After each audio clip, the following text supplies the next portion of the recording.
Penjualan mobil baru di pasar otomotif domestik masih terbilang lesu.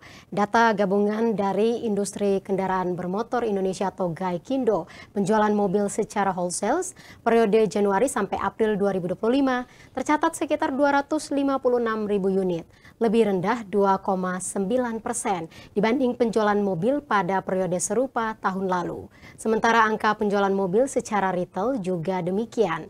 Selama 4 bulan pertama tahun 2025, terdapat sekitar 267.000 unit yang diboyong konsumen, turun 7,7% ketimbang periode yang sama tahun 2024.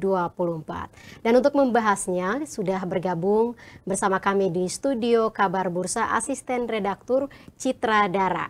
Selamat sore Citra. Sore Maria. Ya Citra, ini kira-kira apa yang mampu mendongkrak penjualan di tengah lesunya daya beli saat ini? Pertama ada beberapa hal yang perlu dilakukan. Ada 6, saya catat pesan catatan saya ada 6. Pertama adalah ditingkatkan dulu daya beli masyarakat. Ketika daya beli masyarakat tumbuh, secara otomatis ada uang yang sisa untuk membeli kendaraan. Kemudian yang harus dilakukan berikutnya adalah pengendalian inflasi. Di sini pengendalian inflasi diperlukan karena ketika inflasi tinggi, secara otomatis masyarakat akan lebih memilih untuk memenuhi kebutuhan sehari-harinya sendiri ketimbang membeli kendaraan. Dan kemudian pengendalian inflasi ini juga tidak dapat dilakukan sendiri oleh pemerintah karena kondisi saat ini juga sedang mengalami perang dagang ya secara global, dan di mana Indonesia tidak bisa full gitu perannya gitu.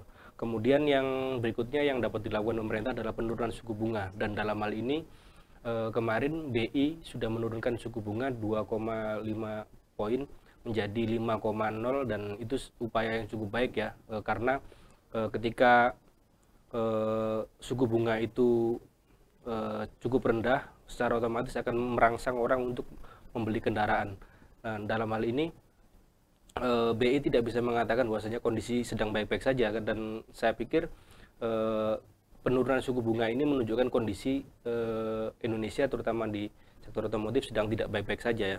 Kemudian yang perlu dilakukan yang selanjutnya adalah penyesuaian PPN. Nah, dalam hal ini pemerintah juga perlu memberikan insentif kepada sektor industri otomotif sebagaimana yang terjadi ketika pandemi COVID. Nah, karena dengan adanya PPN yang cukup, yang secara otomatis akan mendongkrak industri otomotif. Dan kemudian yang perlu dilakukan pemerintah adalah penurunan opsen pajak. Saat ini opsen pajak masih tergolong tinggi ya, dan ini juga menjadi salah satu penghambat untuk masyarakat dalam hal pembelian kendaraan. Begitu Maria. Ya Citra, ini kan redaksi Kabar Bursa mengangkat isu mengenai lesunya penjualan di pasar otomotif domestik. Nah, mengapa hal ini menjadi sangat penting untuk bangsa kita? Begini Maria, kalau untuk industri otomotif bisa dikatakan sebagai salah satu indikator bahwasanya ekonomi sedang baik-baik saja bisa dilihat dari penjualan otomotifnya itu. Kalau misalkan penjualan otomotif sedang baik, berarti secara tidak langsung ekonomi juga sedang baik. Karena begini, masyarakat itu kalau ekonomi sedang baik, mereka punya uang lebih untuk dibelanjakan kendaraan. Ketika mereka tidak punya uang untuk dibelanjakan di kendaraan, berarti kita harus bertanya, ada apa nih sebenarnya. Nah, maka dari itu kita lihat aja sekarang sektor otomotif ini sedang baik-baik saja atau tidak. Dan secara bisa kita lihat bahwasanya selama beberapa bulan terakhir sektor otomotif sedang lesu ya, begitu. Dan kemudian mengapa ini penting? Sektor otomotif melibatkan banyak pihak. Pertama, ada pihak dari tenaga kerja. Saat ini ada ancaman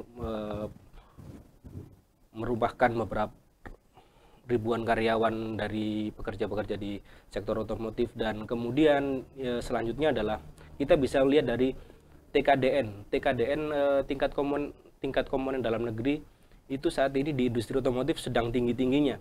Nah, apa artinya ini? Ketika TKDN tinggi, secara otomatis berarti bisa industri yang dilibatkan di dalam lingkar otomotif ini cukup besar. Jadi semakin ketika industri otomotif baik, secara tidak langsung berarti industri dalam negeri yang dilibatkan juga semakin banyak dan mereka bisa hidup dari situ. Itu Maria yang dikatakan penting. Ya Citra, selain topik ini, berita apa lagi yang paling banyak dicari oleh sahabat kabarbursa.com? Kalau untuk hari ini adalah peningkatan beberapa saham dan kemudian terkait dengan demo buruh ojol ya, kaitannya dengan pengaruhnya demo buruh ojol kemarin. Seperti itu Maria. Kalau untuk lengkapnya bisa dilihat langsung di kabarbursa.com, informasi terkait dengan saham terkini. Begitu Maria. Baik, terima kasih Citra, selamat bertugas kembali.